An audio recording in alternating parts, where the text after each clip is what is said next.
നമസ്കാരം. അപ്പം ഞാനിപ്പോൾ വന്നത് എന്താണെന്ന് വെച്ചാൽ, കുറേ ദിവസങ്ങൾക്ക് മുന്നേ സന്തോഷ് വർക്കി എന്ന് പറയുന്ന ആറാട്ടണ്ണനെ, നമ്മുടെ എല്ലാവരെയും ആറാട്ടണ്ണനെ, വളരെ പാവം പിടിച്ചൊരു സുഹൃത്താണ് ആറാട്ടണ്ണൻ.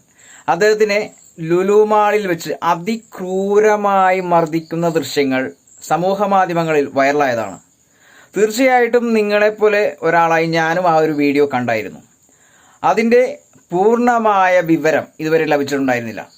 അതിനുശേഷം അതിലെ പ്രതികൾ ഹണി ട്രാപ്പിൽ പെട്ടുവെന്നും ലക്ഷങ്ങൾ പറ്റിച്ചുവെന്നും ഒത്തിരി വീഡിയോകൾ നമ്മൾ കണ്ടതായിരുന്നു. ഒത്തിരി സമൂഹ മാധ്യമങ്ങളിൽ അത് പ്രചരിക്കുകയും ചെയ്തു. തീർച്ചയായിട്ടും അതിൻ്റെ പൂർണ്ണമായ വിവരം ലഭിക്കുന്നതിന് വേണ്ടി സന്തോഷ് വർക്കിയുടെ ഉറ്റ സുഹൃത്തായ മാക്കിനെ കാണുകയുണ്ടായി. മാക്ക് അത് വ്യക്തമായ രീതിയിൽ നമ്മുടെ മീഡിയയ്ക്ക് മുന്നിൽ വിവരിച്ചു തന്നിട്ടുണ്ട്. തീർച്ചയായിട്ടും നമുക്കതൊന്ന് കണ്ടു നോക്കാം. ലുലുമാളിൽ വെച്ച് ആറാട്ടണ്ണനെ അടി കിട്ടിയതിനു ശേഷം ഉണ്ടായ സംഭവങ്ങളെ കുറിച്ച് എന്താണ് വിവരിക്കാനുള്ളത്? ഈ ആറാട്ടണ്ണനെ അടി കിട്ടിയതിനു ശേഷം എന്ന് പറഞ്ഞാൽ അടി കിട്ടുന്ന കാര്യമൊന്നും ആദ്യം പരിഗണിക്കുക. ഒരാളെ അടിക്കാൻ വരുന്നു എന്ന് പറയുമ്പോൾ ആ അടിക്കുന്നവന്റെ ധാർമ്മികത എത്ര ഉണ്ടെന്ന് പരിശോധിക്കണേ. പബ്ലിക്കായിട്ട് ഒരു മനുഷ്യനെ പട്ടിയെ പോലെ അടിക്കുക, അതും ലുലു മാൾ എന്ന് പറയുന്ന ആ പബ്ലിക് സ്പേസിൽ. അപ്പൊ ഇവിടെ ഒരാള് പോലും, എന്റെ സംശയം ഏതാ, ഒരാള് പോലും തിരിഞ്ഞു നോക്കാതെ വീഡിയോ എടുക്കുക, രണ്ടുപേര് അടി കൂടുന്നത്. ഒന്ന് പിടിച്ചു മാറ്റാൻ, ആ മനുഷ്യനെ സഹായിക്കാൻ ഒരു മനുഷ്യനും ഇല്ല ഇവിടെ. സത്യം പറയട്ടെ, മനുഷ്യത്വം ഇല്ല. ശരിക്കും മലയാളികളുടെ മെയിൻ ഒരു സ്വഭാവമാണ് രണ്ടുപേര് തമ്മിൽ അടി കൂടുമ്പോൾ നോക്കി കാണുക, വീഡിയോ എടുക്കുന്ന ഒരു. അതെ, അതാണ് അതിന്റെ ഏറ്റവും വലിയ ഉദാഹരണമാണ് ബിഗ് ബോസ്. അത്രയും ടോപ്പറേറ്റിൽ നിൽക്കുന്ന കാരണം എന്താ? അടി കൂടുന്ന കാണാനുള്ള താല്പര്യപ്പെടുന്ന ആളുകളായിരിക്കും. ഞാനിവിടെ അല്ല, അന്ന് ആ സമയത്ത് ഒരാൾക്കെങ്കിലും തടയാൻ തോന്നിയിട്ടുണ്ടോ? ആ മറ്റേ പയ്യൻ, അവന്റെ നടത്തം കാണുമ്പോ തന്നെ ഒരുമാതിരി ഒരു വെകിളി പിടിച്ച പോലെയാ. അവരെന്തോ ഒരു, എനിക്കറിയില്ല. ആറാട്ടനെ അടിക്കണമെന്നുണ്ടെങ്കിൽ ഒന്ന് ആലോചിച്ച് നോക്കും. പുള്ളി എവിടെ നടക്കുന്ന സമയത്ത് ആളുകൾ കളിയാക്കാറുണ്ട്, പലപ്പോഴും കളിയാക്കാറുണ്ട്. അത് ആൾക്ക് ഭയങ്കര വിഷമം ഉണ്ടാക്കുന്നുണ്ട്, ഇതുപോലെ ഇയാളെ പരിഹസിക്കുന്ന സമയത്തൊക്കെ. പക്ഷെ അപ്പോഴൊന്നും ആള് വലിയ രീതിയിലൊന്നും പ്രതികരിക്കാറില്ല. മനസ്സിലായോ? എത്രയോ പേര് കളിയാക്കുന്നു. ഞാൻ പോകുമ്പോ തന്നെ ഓരോരുത്തരും ചിരിച്ചതേ ആറാട്ടെണ്ണം പോകുന്നു എന്ന് പരിഹസിച്ച് പോകുന്ന ആളുകൾ എത്രയോ ഉണ്ട്. പക്ഷെ ഇവനെ പോയി ആറാട്ടനെ സംഭവം ഉണ്ടാണെങ്കിൽ ആറാട്ടനോട് പോയി ചോദിച്ചു. കാരണം ഇയാൾക്ക് അത്രയും പ്രൊവോക്കായി.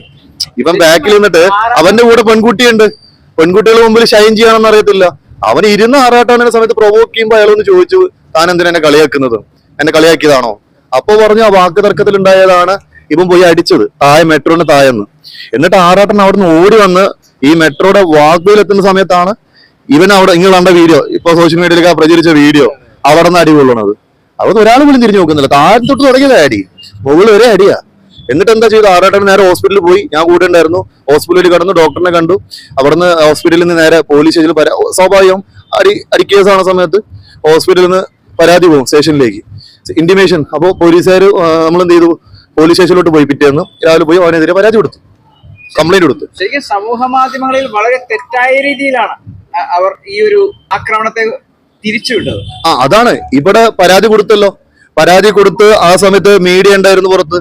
ആ സമയത്ത് പരാതി കൊടുത്തിട്ട് അന്ന് തന്നെ മറ്റവനെ വിളിച്ചു. അപ്പോ അവനെയും വിളിച്ചിരുന്നു. അപ്പൊ അവൻ വരുന്ന സമയത്ത് അവന്റെ കൂടെ രണ്ട് പെൺകുട്ടികളുണ്ടായിരുന്നു കൂടെ. പോലീസ് സ്റ്റേഷനിൽ വരുന്ന സമയത്ത് അവൻ എന്തിനാ രണ്ട് പെൺകുട്ടികളെ കൊണ്ട് അതിലോട്ട് വന്നത്? എന്തിനാ ഈ പെൺകുട്ടികളെ കൊണ്ട് വരുന്നത്? സ്വാഭാവികമായിട്ട് ഇവിടുത്തെ പെൺകുട്ടികൾ ഒറ്റയ്ക്ക് പോകാൻ മടിക്കുന്നവരാണ്. പെൺകുട്ടി ആകുമ്പോൾ കൂടെ ഒരാണിൽ തോണ വെക്കാറുണ്ട്. ഇവൻ രണ്ട് പെണ്ണിനെ കൊണ്ടാണ് വന്നേക്കുന്നത്. അപ്പൊ നമുക്ക് സംശയം വന്നു, ഇവൻ എന്ത് കളിയാ കളിക്കാൻ പോകുന്നത്? വുമൺ കാർഡാണോ എന്നുള്ള സംശയം അവിടെ കിടപ്പുണ്ട്. ഇവൻ അവിടെ പോയിട്ട് എന്താ ചെയ്തു? ഈ പെൺകുട്ടിയെ കൈ കയറി പിടിച്ചു ആറാട്ടണ്ണൻ. ആ പെൺകുട്ടിയെ അസഭ്യം പറഞ്ഞു എന്ന് പറഞ്ഞുകൊണ്ട് അവൻ അവിടെ മറുപരാതി കൊടുത്തു. സ്വാഭാവികമായിട്ടും ഇത് ആ പെണ്ണ് ആ വീഡിയോന്ന് പറഞ്ഞു കേൾക്കണേ, അയാൾ എന്നെ ഇവിടെ പിടിച്ച് അസഭ്യം പറഞ്ഞു. ഒരു പെണ്ണ്, മനസാക്ഷിയുള്ള ഒരു പെണ്ണ് പറയോ, ഒരു അപ്പുറത്തുള്ള ഒരു പുരുഷൻ, ഒരു സ്ട്രേഞ്ചർ ആയിട്ടുള്ള ഒരു പുരുഷൻ വന്ന് എന്റെ കൈ കയറി പിടിച്ചു എന്നൊരു സ്ത്രീ പറയണമെന്നുണ്ടെങ്കിൽ ആ മനസാക്ഷി ആലോചിച്ച് നോക്ക്. പക്ഷെ എനിക്ക് തോന്നുന്നത് ഈ പെൺകുട്ടിക്ക് ഒരു 18 വയസ്സങ്ങനെ പ്രായമുള്ളൂ.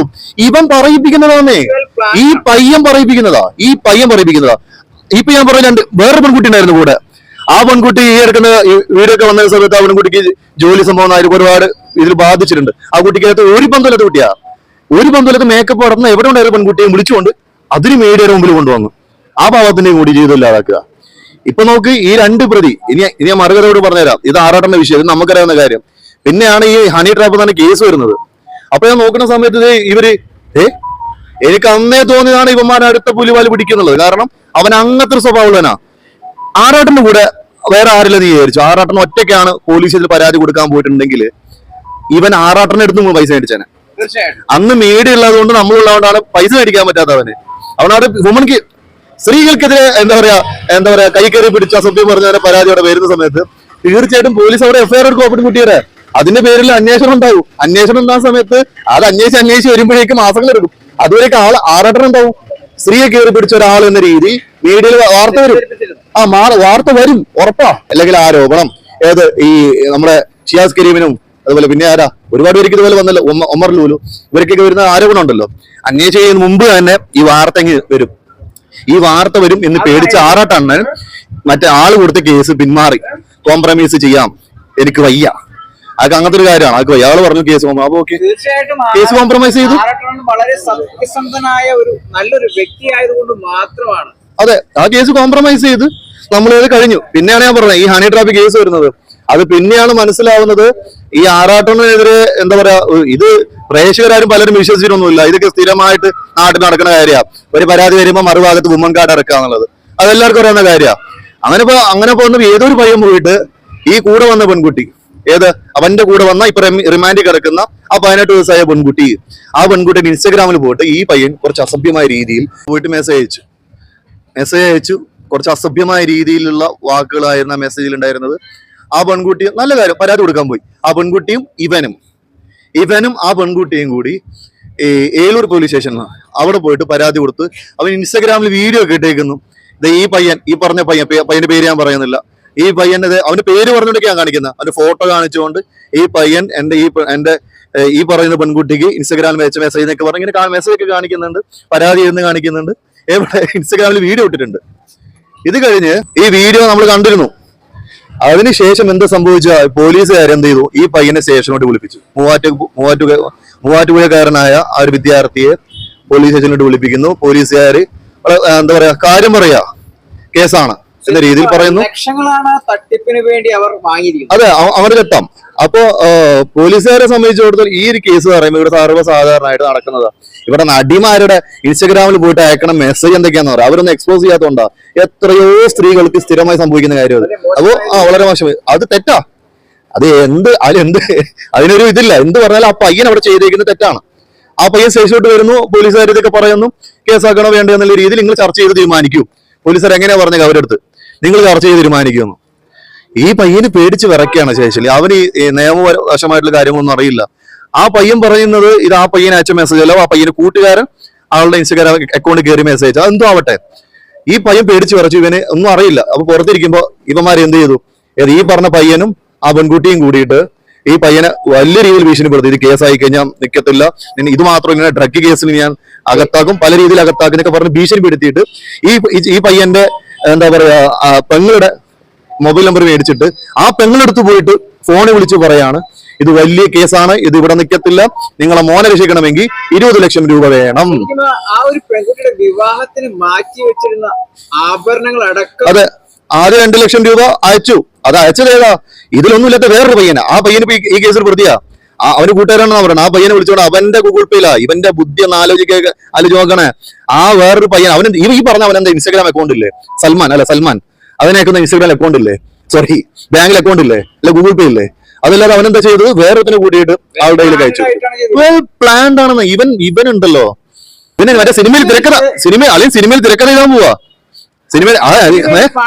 അതുകൊണ്ട് അളിയനെ നല്ലപോലെ തിരക്കഥ എഴുതാൻ അറിയാം. എന്നിട്ട് ആദ്യം 2 ലക്ഷം രൂപ മേടിച്ച് പിന്നെ 10 ലക്ഷം, 20 ലക്ഷം കൊടുക്കാൻ പറ്റില്ല, 10 ലക്ഷം തരാന്ന് പറഞ്ഞിട്ട് അവർ ഓക്കെ പറഞ്ഞിട്ട് ആദ്യം 2 ലക്ഷം അയക്കുന്നു. ബാക്കി പൈസ കൊടുക്കാൻ വേണ്ടിയിട്ട് തങ്ങള് സ്വർണം വിൽക്കാൻ പോവാണ്. ഇത് കണ്ട പോലീസുകാർക്ക് ഇവർ പുറത്തുനിന്ന് സംസാരിച്ചുകൊണ്ടിരിക്കുക. പോലീസുകാരെന്ന് ചോദിച്ചു നിങ്ങൾ എന്ത് ഇത്രയും സമയം ചെയ്യുന്നത്. അപ്പോ ഈ പയ്യൻ പോയി പറഞ്ഞു, ഈ പയ്യൻ അറിയില്ല, പയ്യൻ പറഞ്ഞു ഇവരെ 2 ലക്ഷം രൂപ മേടിച്ച് പിന്നെ ബാക്കി പൈസ ഇപ്പൊ കൊടുക്കാൻ പോകുന്നു. പോലീസുകാർ ഇത് കേട്ട ഉടനെ നേരെ ഇവനെ കൊണ്ടുപോയിട്ട് ഈ പറഞ്ഞ പയ്യനും ചെക്കിനെയും ലോക്കപ്പിൽ ഇട്ടിട്ട് റിമാൻഡിന് എഴുതി വിട്ട് 14 ദിവസം കിടക്കുക. പക്ഷേ ഈ പെൺകുട്ടി ഞാൻ വിട്ടുപോയതാണായിരിക്കും. ചെറിയ പ്രായമേ ഉള്ളൂ, ആലോചിക്കണം. 18 വയസ്സ് മാത്രം പ്രായമുള്ള പെൺകുട്ടിയാണ്. ആ പെൺകുട്ടിയെ ഈ പറഞ്ഞ ഇവൻ വഴിതെറ്റിച്ചിട്ട് അവന്റെ കാര്യങ്ങൾക്ക് വേണ്ടി ഉപയോഗിക്കാൻ, മനസ്സിലായോ? അത് സ്പോയിൽ ചെയ്യാണ്. ആറാട്ടന്റെ കേസിൽ എന്തിനാ ഈ പെൺകുട്ടി അവനെ ആഡ് ചെയ്തത്? അവരും അത് ആറാട്ടം തീർക്കുന്നതിന് പകരം എന്താ ചെയ്തത്? അവര് വേറെ ഈ പെൺകുട്ടിയെ കൊണ്ടുവന്ന് അവളുടെ ജീവിതം അവളെ കൊണ്ട് പറയിപ്പിക്കുക. നീ അങ്ങനെ പറയണം കേട്ടോ, നീ ആറാട്ടൻ ഇങ്ങനെ എന്നെ തൊട്ടു എന്ന് പറയണം, പിടിച്ചെന്ന് പറയണം, അസഭ്യം പറഞ്ഞു ഇങ്ങനെ പറയണം എന്നൊക്കെ പറഞ്ഞ് ദൃശ്യം സിനിമയിൽ മോഹൻലാൽ പറഞ്ഞു കൊടുക്കുന്ന പറഞ്ഞിട്ട് സ്റ്റേഷനിൽ കൊണ്ടുവന്നിട്ട് കാണിച്ച് ഈ പെൺകുട്ടിയെ ഈ ഒരു ചതിക്കൂലേക്ക് ഇട്ടത്, ട്രാപ്പിൽ. കാരണം എന്താ പറയുക, ഈ പെൺകുട്ടിയുടെ കുടുംബം കൊണ്ടും ഫാദറിന് സ്ട്രോക്കോ ബ്രെയിനൊക്കെ സർജറി ചെയ്ത് ഒട്ടും വയ്യാത്ത ഫാദറാണ്. വേറെ വീട്ടിൽ നിന്ന് ഹോസ്റ്റൽ എന്ന് പറഞ്ഞിട്ട് താമസിക്കുകയായിരുന്നു കൊച്ചിയില്. വീട്ടുകാരെ വിചാരിച്ച് പഠിക്കാൻ വന്ന ഹോസ്റ്റലിൽ നിന്ന് എവിടെ താമസിക്കുന്നത്? ഇവന്റെ കൂടെ എന്താ ലിവിങ് ടുഗദർ. 18 വയസ്സാകുന്നതിന് മുമ്പേ ഇവിടെ ഫ്ലാറ്റിൽ ഇവിടെ ഒരു റൂം എടുത്ത് താമസിച്ചു എന്നാണ് പറയുന്നത്. എന്തോ ആയിക്കോട്ടെ, ലിവിങ് ടുഗദർ ഒക്കെ നല്ലതാ. ഇതൊക്കെ ഒരു മെച്യൂർ, എന്താ പറയാ, നമ്മളൊരു പക്വത വന്നതിന് ശേഷം ഇതൊരു പ്രായമായിട്ട് ആകോട്ടെ, പേഴ്സണലായിട്ട് അവരുടെ കാര്യം. എന്തായാലും ഈ പയ്യൻ അവന്റെ കാര്യങ്ങൾക്ക് വേണ്ടിയിട്ട് ആ പെൺകുട്ടി ഉപയോഗിച്ചെന്നുള്ളതാ. എന്തായാലും ഇതിപ്പോ ഈ ഒരു പയ്യന് പോലീസിൽ പരാതി കൊടുക്കാനും അതുപോലെ തന്നെ അവിടുത്തെ പോലീസുകാര് എന്താ പറയുക, ഒരു ക്രൈം കണ്ട സമയത്ത് അത് കൃത്യമായി അതിനുവേണ്ട നടപടി എടുത്തതിലും അത് വലിയൊരു എന്താ പറയാ, അങ്ങനെ വരണം. ശരിക്കും പല രീതിയിലൂടെ പലരും കണ്ണടയ്ക്കുന്ന ഒരു സ്വഭാവമാണ്. ശരിക്കൊരു സത്യമായ ഒരു കാര്യം തെളിയിച്ചു എന്ന് വേണമെങ്കിൽ പറയാം. ആറാട്ടണ്ണൻ സത്യമായിട്ട് തെളിയിച്ചു എന്ന് പറഞ്ഞാല് ആറാട്ടണ്ണൻ ജനങ്ങൾ തിരിച്ചറിഞ്ഞു. അതെ അതെ, തീർച്ചയായിട്ടും. അത് ഈ ഒരു കേസ് വന്നില്ലായിരുന്നെങ്കിൽ ചിലപ്പോ ചില ആളുകളൊക്കെ വിശ്വസിക്കും ആറാട്ടൻ കൈ കയറി പിടിച്ച്, അവിടെ കൈ കയറി പിടിച്ച് ഒരു പെണ്ണ് വെറുതെ പറയുമോ. ഇവിടുത്തെ ബ്ലോഗർമാരൊക്കെ യൂട്യൂബിലിട്ട് വീഡിയോ ഇട്ടതാ, ആറാട്ടണ്ണൻ ചിലപ്പോ പിടിച്ച് കാണും, പിടിച്ചിട്ടുണ്ടാവാം, അസഭ്യം പറഞ്ഞിട്ടുണ്ടാവാന്നൊക്കെ. ഈ CCTV നോക്കി ഇതൊക്കെ കിട്ടുന്നേ. പക്ഷെ ഇത് അന്വേഷിച്ച് വരുമ്പോ സമയം എത്ര എടുക്കും? അതുവരെ എന്താ ഇയാളെ ഇതുപോലെ പിടിച്ചിട്ടുണ്ടാവാം. അപ്പൊ ഇയാൾക്ക് പുറത്തിറങ്ങാൻ പറ്റുമോ? ഓൾറെഡി ഇയാൾ പുറത്തിറങ്ങുന്ന സമയത്ത് പലരും പലതും പറഞ്ഞ് ഇയാള് അതെ എന്താ പറയാ, ഉപദ്രവമല്ല ഇത്, പ്രൊവോക്ക് ചെയ്യുക, കളിയാക്കുക, എന്താ പറയാ, മോശമായിട്ട്. അയാൾക്കൊരു പുറത്തിറങ്ങുമ്പോ തന്നെ ഒരു പലതും നെഗറ്റീവ് ഫീൽ ഉണ്ടാവുന്ന ഒരാളാണ്. അയാൾ എന്ത് ചെയ്തു? ആറാട്ടണ്ണൻ നമ്മളെ സമൂഹത്തിൽ എന്ത് തെറ്റാണ് ചെയ്തത്? നിങ്ങളൊന്ന് പറയണം, എന്ത് തെറ്റാണ് അയാൾ ചെയ്തത്? നടിമാരോട് ക്രഷ് പറയുന്നതാണോ? നടിമാരുടെ ക്രഷ് പറയുന്നതാണെങ്കിൽ ഇവിടെ നടന്മാരുടെ ക്രഷ് പറയുന്നില്ലേ?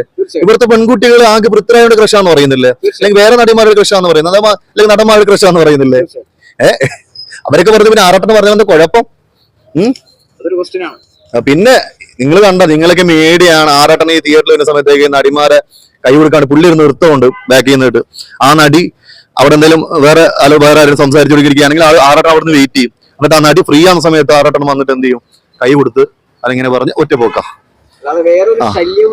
ഇല്ല, ഇതാണോ അയാൾ ചെയ്തിട്ട്? വളരെ മോശമായ രീതിയിൽ ഇന്ന് ഈ ആറാട്ടന് സോഷ്യൽ മീഡിയയിൽ ആൾ കുറെ അഭിപ്രായമൊക്കെ പറയാറുണ്ട്. ചിലതൊക്കെ ഇപ്പൊ ലാലേട്ടന്റെ കാര്യത്തിലൊക്കെ പറയാറുണ്ട്. അതിനേക്കാളൊക്കെ ഇവിടെ ഒരുപാട് പറയുന്നമാർ വേറെ ഉണ്ട്. അവർക്കെതിരെ എന്താ, അവർക്കൊന്നുമില്ലാത്ത കുഴപ്പമില്ല. ആറാട്ടണ്ണന് അയാളൊരു ജോക്കറാക്കി മാറ്റുക എന്നുള്ളതാ സമൂഹത്തിൽ. ആക്ച്വലി അയാൾ എന്താണെന്ന് അറിയാം, അയാൾ എഞ്ചിനീയർ ആണ്. അയാൾ ഇപ്പൊ PhD ചെയ്തുകൊണ്ടിരിക്കുന്നുണ്ട്. എന്താ പറയാ പോസ്റ്റ് ഗ്രാജുവേഷൻ, ഒരുപാട് ഗ്രാജുവേഷൻ ഉള്ള ഒരാളാണ്. അയാൾ വീട്ടിൽ പോയിട്ടുണ്ടതാണ്. വീട്ടിൽ പോയി കഴിഞ്ഞാൽ ചോര മൊത്തം പുസ്തകങ്ങളാ. അത്രയും പുസ്തകങ്ങൾ വായിക്കുന്ന ഒരാളാണ്, സിനിമയെ സ്നേഹിക്കുന്ന ഒരാളാണ്. അപ്പൊ ഫിലോസഫിയാണ് പുള്ളി എടുക്കുന്ന PhD എന്ന് പറയുന്നത്. അപ്പൊ ആ ഉന്നതല നമുക്കറിയാം. ഈ കുറ്റം പറയുന്ന ഇവൻ 10ാം ക്ലാസ് ഒരു പാസ്സായിട്ടുണ്ടോ? മറ്റേ ഹണി ട്രാപ്പ് ആ കേസ് വന്ന സമയത്ത് ആ പെൺകുട്ടി ആ ചെക്കനും പറയാ നമുക്ക് ഇതെല്ലാം വേറെ പണിയുണ്ടെന്ന്. അവരുടെ പണിയാണോ ഇത്? വേറെ ഒരുത്തരെ കൊടുക്കാൻ വേണ്ടി പോകുന്നതാണ് അവരുടെ പണി. എനിക്ക് പണിയുണ്ടെന്ന്. നല്ല പണിയായിരുന്നു. എത്ര 2 ലക്ഷം കിട്ടി, 20 ലക്ഷം മോഹിച്ചതാ. 2 ലക്ഷം കിട്ടിയപ്പോ ആർത്തി തീർന്നില്ല. തീർച്ചയായിട്ടും വളരെ വലിയൊരു ശരിയാണെന്ന് തിരുത്തി. ആറാട്ടനും വലിയ ശരിയാണ് എന്നല്ല, ആറാട്ടം പറഞ്ഞത് ശരിയാണെന്നുള്ളതാ. ആറാട്ടൻ അന്നേ പറഞ്ഞാണല്ലോ എന്നെ വന്ന് ഇടിച്ചതാണെന്ന്. എന്റെ എവിടെ ഇടിച്ചു, കഴുത്തിനിടിച്ചു, ഇവിടെ വയറ്റിനിടിച്ചു, ആറാട്ടൻ പറഞ്ഞു. അത് ശരിയാണെന്നുള്ളതാ. മനസ്സിലായി? അതങ്ങനെയാണ് നമ്മൾ കാണേണ്ടത്.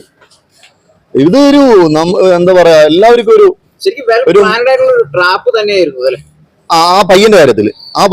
ഭയങ്കര പ്ലാൻഡാ. ഞാൻ പറഞ്ഞു, ഇവൻ തിരക്കഥ ചെയ്ത് നടക്കുന്നവനാ. സിനിമയ്ക്ക് വേണ്ടി തിരക്കഥ എഴുതി സിനിമ പിടിക്കുന്നതിന് വേണ്ടിയിട്ട് ഈ ഒരു ഫണ്ട് സ്വരൂപിക്കുന്നതിന് വേണ്ടി അതാണ് 20 ലക്ഷം രൂപ അവർക്ക് സിനിമ എടുക്കാൻ വേണം. അവരേത് പ്രൊഡ്യൂസറിനെ കാണാൻ പോകുന്ന സമയത്താണ് ഈ ഒരു കേസ് കൊടുക്കാൻ പോകുമ്പോ, അപ്പൊ പ്രൊഡ്യൂസറിനെ കാണാൻ പറ്റിയില്ല. അപ്പൊ അതിന്റെ നഷ്ടപരിഹാരമാണ് 20 ലക്ഷം എന്ന് പറഞ്ഞിട്ടാണ് പയ്യനോട് മേടിക്കുന്നത്. ആലോചിക്കണേ. ഇവിടെ ഒരു വേറെ കാര്യമുണ്ട്. ഇപ്പൊ സിവിൽ നിയമമാണെങ്കിൽ നമുക്ക് ഔട്ട് ഓഫ് കോർട്ട് സെറ്റിൽമെന്റ് ലീഗലാ. പക്ഷെ ക്രിമിനൽ കേസൊക്കെ ആണെങ്കിൽ ഔട്ട് ഓഫ് കോർട്ട് സെറ്റിൽമെന്റ് ക്രൈമാ. മനസ്സിലായോ? അത് നമുക്ക് അറിയില്ലെന്ന് തോന്നുന്നു.